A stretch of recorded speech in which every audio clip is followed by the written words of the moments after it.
Sono felice di avere ancora una volta fatto pensieri simili a quelli dell'illustre ministro Sangiuliano, il quale ha detto due cose sbagliate, però per caso. Cioè ha detto, allora noi la compreremo con la prelazione. Quindi il concetto giusto è compreremo, però la prelazione la puoi fare solo se l'edificio a fatto tecnico è vincolato. Siccome l'edificio non è vincolato, non c'è prelazione possibile. Dopo la stoccata ormai quotidiana al ministro Sangiuliano, con cui i rapporti si sono azzerati, il sottosegretario Sgarbi, ospite di un evento a Padova, guarda Vittorio Veneto e alla casa natale di Lorenzo da Ponte, genio della musica classica, librettista di Mozart con opere come Le nozze di Figaro, il Così fan tutte, il Don Giovanni.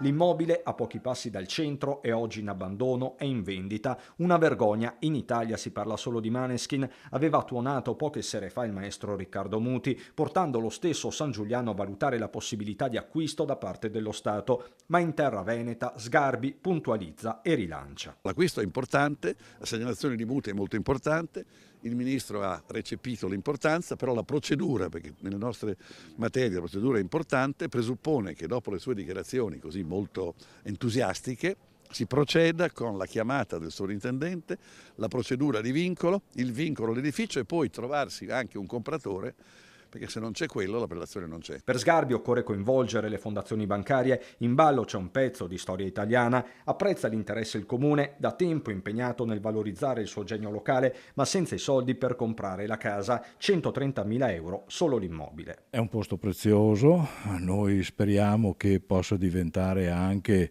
almeno in quota parte, perché l'immobile è un po' grandino, un centro studi adeguato a quella figura.